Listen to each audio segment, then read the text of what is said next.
সখীপুর গ্রাম। সখীপুর নামটি যেমন সুন্দর করে রাখা, গ্রামের পরিবেশও ছিল তেমনই মনোরম।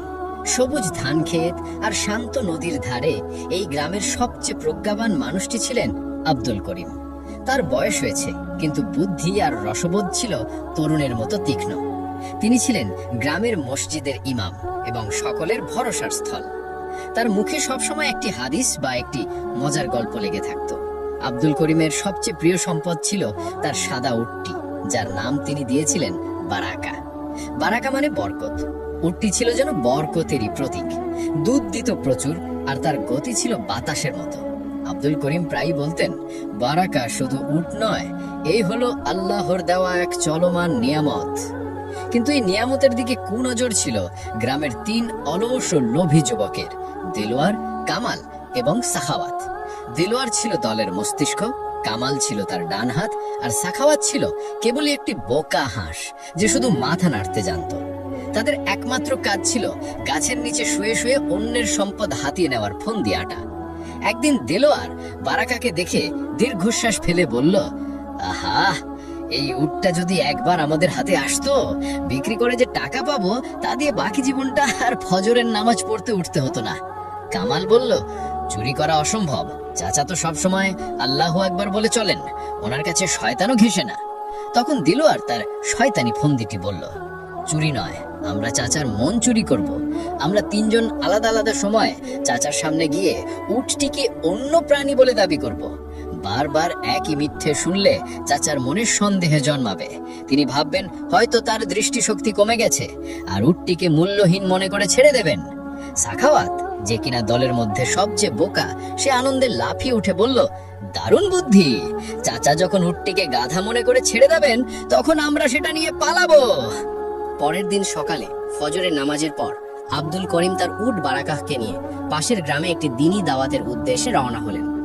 আকাশ তখনও পুরোপুরি ফোটেনি, পূর্ব দিগন্তে হালকা লালিমা। বাতাসের সাথে মিশে আসছিল শিশির ভেজা মাটির সোদা গন্ধ আর দূর থেকে ভেসে আসা পাখির কিচিরমিচির। গ্রামের কাঁচা হাস্তা ধরে চলতে চলতে তার মুখে ছিল বিসমিল্লাহির রহমানির রহিম, আর মনে ছিল আল্লাহর প্রতি অগাধ বিশ্বাস। আব্দুল করিমের বয়স হয়েছে, কিন্তু তার চালচলনে ছিল এক ঋষি সুলভ দৃঢ়তা। তিনি শুধু একজন আলেম নন, তিনি ছিলেন গ্রামের মানুষের কাছে প্রজ্ঞা ও ধৈর্যের প্রতিচ্ছবি। তার এই সফর নিছক একটি বক্তৃতা নয়, বরং সত্যের বার্তা যা তিনি হৃদয়ে ধারণ করে চলেছেন। বারাকাহ, তার বিশ্বস্ত উট, শান্ত পদক্ষেপে এগিয়ে চলছিল। তার প্রতিটি পদক্ষেপ যেন ছিল এক নীরব ইবাদত। তার পিঠে বাঁধা ছিল সফরের প্রয়োজনীয় সামান্য কিছু সামগ্রী, একটি জায়নামাজ, একটি মাটির পাত্রে পানি, আর একটি চামড়ার থলেতে পবিত্র কোরআন শরীফ। আব্দুল করিমের মনে কোনো উদ্বেগ ছিল না, কেবল ছিল দিনের বার্তা পৌঁছে দেওয়ার এক পবিত্র সংকল্প। তিনি জানতেন সত্যের পথে চলতে গেলে পরীক্ষা আসবেই, আর সেই পরীক্ষা ধৈর্য ও প্রজ্ঞা দিয়েই মোকাবিলা করতে হয়।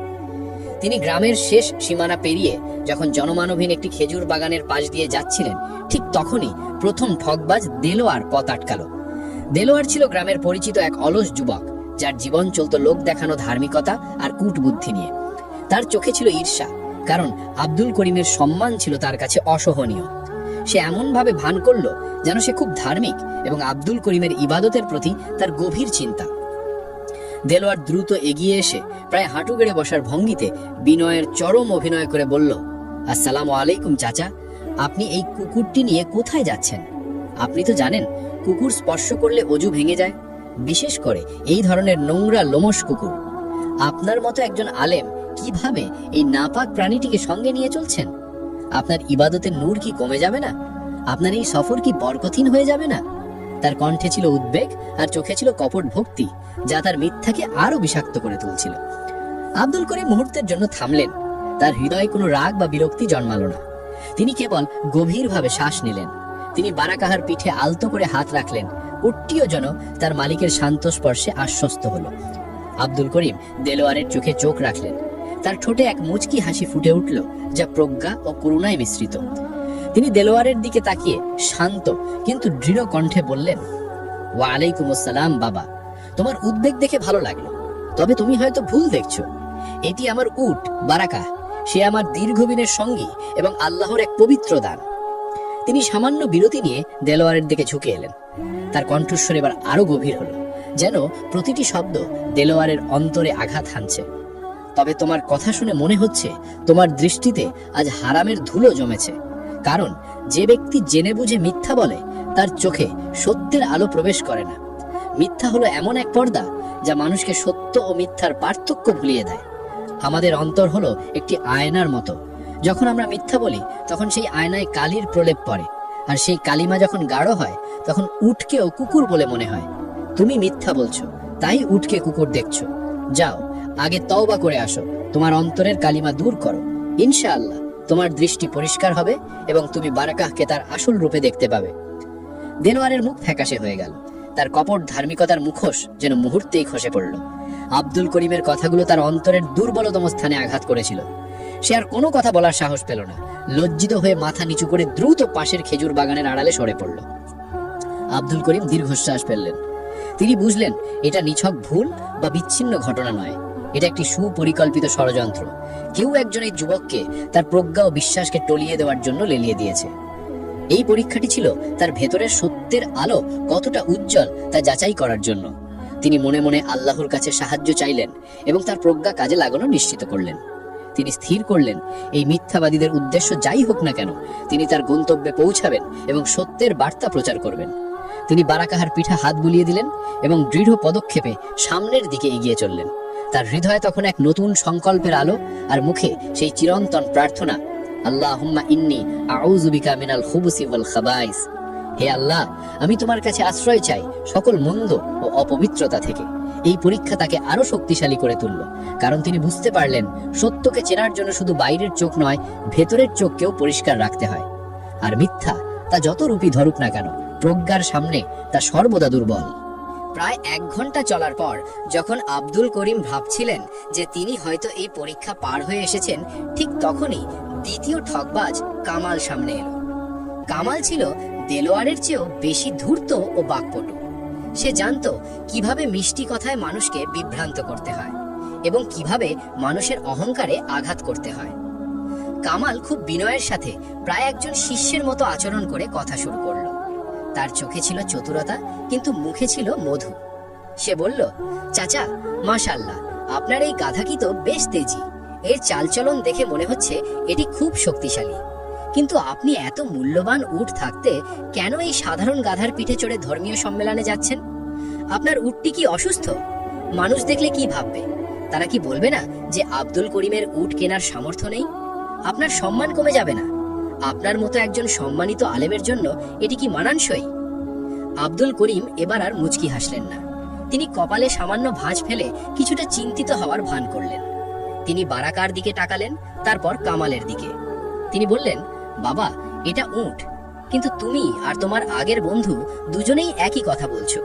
তোমরা কি আমাকে পরীক্ষা করছো, নাকি শয়তান সত্যিই আমার দৃষ্টিতে পর্দা ফেলে দিয়েছে? আমি কি সত্যি উট আর গাধার পার্থক্য ভুলে গেছি?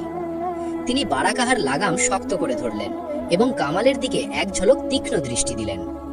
তবে আমি জানি আল্লাহ কখনো সত্যবাদীকে পথভ্রষ্ট করেন না। সত্যের পথ সর্বদা সরল। তোমরা দুজন মিলে যে মিথ্যাকে সত্য প্রমাণ করার চেষ্টা করছো তা তোমাদের নিজেদেরই বিভ্রান্ত করছে। প্রথম জন বলল কুকুর, তুমি বলছো গাধা। তোমরা কি জানো না মিথ্যার কোনো স্থির রূপ নেই? মিথ্যা প্রতি মুহূর্তে তার রূপ বদলায়, কারণ তার কোনো ভিত্তি নেই। মিথ্যা একবার তোমার পবিত্রতা নিয়ে প্রশ্ন তোলে, কুকুর, আবার তোমার সম্মান ও সামর্থ্য নিয়ে প্রশ্ন তোলে, গাধা। কিন্তু সত্য চিরন্তন, তা বারাকাহার মতো স্থির এবং তার রূপে অটল। এই উটটি উটই থাকবে, হাজার মিথ্যাবাদী তাকে অন্য নামে ডাকলেও। আব্দুল করিমের এই দার্শনিক জবাব কামালের বাকপটু তাকে স্তব্ধ করে দিল। সে বুঝতে পারল তার চাতুরি ধরা পড়ে গেছে। তার সব যুক্তি, সব বিনয় এক লম্হায় অর্থহীন হয়ে গেল। কামালও ব্যর্থ হয়ে মাথা নিচু করে কোনো অজুহাত না দিয়েই দ্রুত বিপরীত দিকে হাঁটা ধরল। তার চোখে ছিল চরম হতাশা। আব্দুল করিম বুঝতে পারলেন এটা কোনো ভুল নয়, এটা একটি সুপরিকল্পিত ষড়যন্ত্র। তিনি মনে মনে আল্লাহর কাছে সাহায্য চাইলেন এবং তার প্রজ্ঞা কাজে লাগানোর সিদ্ধান্ত নিলেন। শহরের কাছাকাছি এসে আব্দুল করিমের মনে সামান্য দ্বিধা ছিল, কারণ যে কোনো মানুষই বিভ্রান্ত হতে পারে। তবে সেই দ্বিধা ছিল ক্ষণিকের, যা অভিজ্ঞতার কষ্টি পাথরে যাচাই হয়ে দৃঢ় প্রত্যয়ে পরিণত হলো। তিনি বুঝতে পারলেন এটি কোনো সাধারণ ভুল নয়, বরং এক সুপরিকল্পিত চক্রান্তের শেষ ধাপ। শহরের প্রধান ফটক থেকে আর মাত্র কয়েকশো গজ দূরে, যেখানে জনসমাগম শুরু হয়েছে এবং পথচারীদের আনাগোনা বাড়ছে, ঠিক তখনই তৃতীয় ঠকবাজ সাখাওয়াত সামনে এলো। সাখাওয়াত ছিল তার দুই সঙ্গী দেলোয়ার ও কামালের চেয়েও বেশি আত্মবিশ্বাসী এবং লোভী। সে জানতো না যে তার আগের দুই সঙ্গী তাদের ব্যর্থতার গ্লানি নিয়ে দূরে কোথাও অপেক্ষা করছে। তার চোখে ছিল দ্রুত ধনী হওয়ার এক ঝলকানি, আর মুখে ছিল কৃত্রিম সহানুভূতির মুখোশ। সে উটটির দিকে এক পলক তাকালো, তারপর আব্দুল করিমের দিকে। সাখাওয়াত নাটকীয়ভাবে যেন আকাশ থেকে পড়েছে এমন ভঙ্গিতে বলল, আরে চাচা, আপনি এই ভেড়াটি নিয়ে এত কষ্ট করে যাচ্ছেন কেন? এটি তো কুরবানির জন্য ভালো, কিন্তু ভ্রমণের জন্য নয়। আপনার মূল্যবান উটটি কোথায় গেল? আপনি কি সত্যিই আপনার উটটিকে হারিয়ে ফেলেছেন, নাকি কোনো দুষ্ট আত্মা আপনাকে বিভ্রান্ত করেছে? সাখাওয়াতের কণ্ঠস্বর ছিল বেশ উচ্চ এবং নাটকীয়, যা আশেপাশের দু চারজন পথচারীর দৃষ্টি আকর্ষণ করল। আব্দুল করিমের কাছে এই দৃশ্য ছিল যেন এক পুরনো নাটকের শেষ অঙ্ক। তিনজনের একই কথা শুনে আব্দুল করিমের মুখে এক রহস্যময় হাসি ফুটে উঠল। সে হাসি ছিল করুণা ও বিজয়ের মিশ্রণ। তিনি বুঝলেন এইবারই শেষ চাল, এই লোভী যুবককে তার লোভের ফাঁদে ফেলতে হবে। তিনি গভীর দীর্ঘশ্বাস ফেলে উঠ থেকে নেমে পড়লেন। তার চোখে মুখে ফুটিয়ে তুললেন এক গভীর আধ্যাত্মিক বিভ্রান্তির ছাপ। তিনি সাখাওয়াতের কাঁধে হাত রেখে বললেন, বাবা, তুমি ঠিকই বলেছ। আমার মনে হয় শয়তান আমাকে বিভ্রান্ত করেছে। গত 2 ঘন্টা ধরে আমার মনে হচ্ছে আমি যেন এক গভীর মায়াজালে আবদ্ধ। আমি উটকে ভেড়া দেখছি। আমার মনে হচ্ছে আমার দৃষ্টিশক্তি আর মন দুটোই অসুস্থ হয়ে পড়েছে। তিনি উটের লাগামটি সাখাওয়াতের হাতে তুলে দিয়ে বললেন, তুমি বরং এই ভেড়াটিকে নিয়ে যাও। আমি আর এই শয়তানি চিন্তা নিয়ে পথ চলতে চাই না। আমার ভয় হচ্ছে এই ভেড়াটি আমার মনের ভ্রান্তির প্রতীক। তুমি যদি এটিকে নিয়ে যাও, তবে আমি আল্লাহর কাছে শুকরিয়া আদায় করব যে আমি শয়তানের ভাত থেকে মুক্তি পেলাম। তুমি আমার এই বোঝা হালকা করলে বাবা। সাখাওয়াত আনন্দে আত্মহারা হয়ে গেল। তার চোখ লোভে চকচক করে উঠল। সে ভাবল তার বুদ্ধিই সবচেয়ে সেরা। সে দ্রুত উটটির লাগাম ধরে বলল, চিন্তা করবেন না চাচা, আমি আপনার এই ভেড়াটিকে নিয়ে যাচ্ছি। আপনি বরং শহরে গিয়ে কোনো ভালো চিকিৎসকের পরামর্শ নিন। আল্লাহ আপনার মঙ্গল করুন। আব্দুল করিম শান্তভাবে মাথা নেড়ে তার চলে যাওয়া দেখলেন। তিনি নিশ্চিত ছিলেন যে এই লোভী যুবক তার সঙ্গীদের কাছে ছুটে যাবে। সাখাওয়াত উটটিকে নিয়ে দ্রুত গ্রাম ছেড়ে পালানোর উদ্দেশ্যে তার দুই সঙ্গী দেলোয়ার ও কামালের কাছে গেল। তারা একটি নির্জন খেজুর বাগানে অপেক্ষা করছিল। সাখাওয়াতকে উট সহ আসতে দেখে দেলোয়ার ও কামাল প্রথমে হতবাক হলো। সাখাওয়াত, তুই এটা কি করেছিস? আমরা তো ব্যর্থ হয়ে ফিরে এলাম। কামাল অবাক হয়ে বলল। সাখাওয়াত বুক ফুলিয়ে হাসলো। তোরা বোকা, তোরা সরাসরি লোভ দেখিয়েছিলি। আমি চালাকি করলাম। আমি বুড়োকে বিশ্বাস করালাম যে সে পাগল হয়ে গেছে আর তার উটকে ভেড়া দেখছে। সে নিজেই আমাকে এটি দান করে দিল শয়তানের হাত থেকে মুক্তি পাওয়ার জন্য। তিনজন মিলে তাদের সফলতার জন্য হাসাহাসি করতে লাগলো। তাদের মনে হলো যেন তারা পৃথিবীর সবচেয়ে বুদ্ধিমান মানুষ। তারা দ্রুত উটটিকে নিয়ে গ্রাম ছেড়ে পালানোর পরিকল্পনা করলো। কিন্তু যখন তারা উটের পিঠ থেকে মূল্যবান রেশমি বস্তাগুলো নামাতে শুরু করলো, তখনই তাদের চোখে পড়লো আব্দুল করিমের সেই রহস্যময় হাসি, যা তাদের বোকা বানানোর চূড়ান্ত প্রমাণ। উটের পিঠে একটি ছোট চামড়ার থলিতে একটি চিরকুট রাখা ছিল। সাখাওয়াত দ্রুত চিরকুটটি খুলে দেখলো। তাতে লেখা ছিল, বাবা সাখাওয়াত, ভেড়াটি নিয়ে যাওয়ার জন্য ধন্যবাদ। তোমার লোভই তোমার সবচেয়ে বড় দুর্বলতা। আসলে আব্দুল করিম উটটিকে তার হাতে এমনি ছেড়ে দেননি। তিনি জানতেন লোভ মানুষকে অন্ধ করে দেয়, আর এই 3 ঠকবাজের লোভের ফাঁদ তাদের নিজেদেরকে গ্রাস করবে। উটটিকে তিনি এমন ভাবে ছেড়েছিলেন যেন মনে হয় সেটি সত্যিই তিনি তাই মনে করলেন যা তারা বুঝিয়েছে। কিন্তু তার প্রস্তুতি ছিল নিখুঁত। উটটির গলায় কোনো ঘণ্টা ছিল না, কিন্তু তার বাম কুজের ঠিক নিচে একটি বিশেষ চিহ্ন ছিল, একটি ছোট নিপুণভাবে আঁকা অর্ধচন্দ্র ও তারার প্রতীক, যা বহু বছর আগে তার পূর্বপুরুষেরা তাদের সেরা উটদের জন্য ব্যবহার করতেন। এই চিহ্নটি ছিল তার নীরব সাক্ষী। আব্দুল করিম তার পূর্বেই গ্রামের এক যুবক যার নাম ফাহিম, তার সাথে পথের ধারে দেখা করেছিলেন। ফাহিম ছিল সখীপুর গ্রামের সবচেয়ে দ্রুতগামী এবং তীক্ষ্ণ দৃষ্টির অধিকারী। চাচা শান্ত অথচ দৃঢ় কণ্ঠে ফাহিমকে বলেছিলেন, ফাহিম, আমার উটটিকে কেউ যদি নিয়ে যেতে দেখো, তবে তুমি তাকে অনুসরণ করবে, কিন্তু সাবধান, তাদের যেন কোনো সন্দেহ না হয়। যখন দেখবে তারা দ্রুত পালাতে চাইছে, তখন তুমি গ্রামের অন্য যুবকদের নিয়ে তাদের হাতে নাতে ধরবে। ফাহিম আব্দুল করিমের প্রজ্ঞার প্রতি গভীর শ্রদ্ধাশীল। মাথা নেড়ে প্রতিজ্ঞা করেছিল। ঠকবাজরা কামাল, সাখাবাদ এবং দেলোয়ার উটটিকে নিয়ে একটি সংকীর্ণ পথ ধরে ছুটছে। তাদের গতি এবং লুকানোর চেষ্টা ফাহিমের কাছে স্পষ্ট করে দিল যে তারা এখন আর অভিনয় করছে না, তারা চুরি করে পালাচ্ছে। ফাহিম দেরি না করে তার পকেট থেকে একটি ছোট বাঁশি বের করে একটি বিশেষ সুর বাজালো, যা ছিল তাদের পূর্ব নির্ধারিত সংকেত। মুহূর্তের মধ্যে পথের দুপাশ থেকে আরো 5 জন বলিষ্ঠ যুবক বেরিয়ে এলো। তারা দ্রুত গতিতে ঠকবাজদের পথ রোধ করল। কামাল, সাখাওয়াত এবং দেলোয়ার যখন দেখল যে তারা চারদিক থেকে ঘেরাও করে নেওয়া হয়েছে, তখন তাদের মুখ শুকিয়ে গেল। তাদের আত্মবিশ্বাসের হাসি মুহূর্তেই ভয়ে পরিণত হলো। তারা উটটিকে ফেলে পালানোর চেষ্টা করলো, কিন্তু যুবকদের ক্ষিপ্রতার কাছে তাদের সব চেষ্টা ব্যর্থ হলো। যুবকরা তাদের হাতে নাতে ধরে ফেলল এবং উট সহ তাদের নিয়ে এলো সখীপুর গ্রামের সেই বটতলার নিচে, যেখানে গ্রামের গণ্যমান্য ব্যক্তিরা এবং আব্দুল করিম অপেক্ষা করছিলেন। বটতলার নিচে তখন গ্রামের বহু মানুষের ভিড়। আব্দুল করিম একটি কাঠের চেয়ারে শান্তভাবে বসেছিলেন। তার চোখে ছিল না কোনো ক্রোধ, ছিল শুধু গভীর এক প্রজ্ঞা। ঠগবাজদের যখন তার সামনে আনা হলো, তখন তাদের মুখ ছিল লজ্জায়, অপমানে এবং ভয়ে রক্তিম। তারা মাটির দিকে তাকিয়েছিল, যেন মাটি দ্বিধা হলে তারা তার ভেতরে লুকিয়ে যেতে পারত। চাচা শান্ত কণ্ঠে নীরবতা ভাঙলেন। তোমরা ভেবেছিলে মিথ্যা দিয়ে সত্যকে ঢেকে দেবে। তোমরা ভেবেছিলে আব্দুল করিম একজন বোকা বৃদ্ধ যাকে সহজেই ঠকানো যায়। তিনি ধীরে ধীরে উঠে দাঁড়ালেন এবং ঠগবাজদের দিকে এগিয়ে গেলেন। মনে রেখো, আল্লাহ কোরআনে বলেছেন, তোমরা সত্যকে মিথ্যার সাথে মিশ্রিত করো না এবং জেনে শুনে সত্য গোপন করো না। সূরা বাকারা আয়াত 42। তোমরা তিনজন মিলে 3 বার মিথ্যে বলেছ। একবার উটকে কুকুর, একবার গাধা আর একবার ছাগল। আর আমি একবার সত্যের অভিনয় করে তোমাদের লোভের ফাঁদে ফেলেছি। তিনি আরো বললেন, তোমাদের লোভ তোমাদের অন্ধ করে দিয়েছিল। তোমরা ভুলে গিয়েছিলে যে আল্লাহর দেওয়া রিজিক বা রিস্ক কেবল হালাল পথেই আসে। তোমরা যদি পরিশ্রম করতে তবে আল্লাহ তোমাদের হালাল রুজি দিতেন, কিন্তু তোমরা শয়তানের পথে হেঁটেছ। তোমরা ভুলে গিয়েছিলে যে ব্যক্তি আল্লাহর উপর ভরসা করে, আল্লাহ তার জন্য যথেষ্ট। সূরা তালাক আয়াত 3।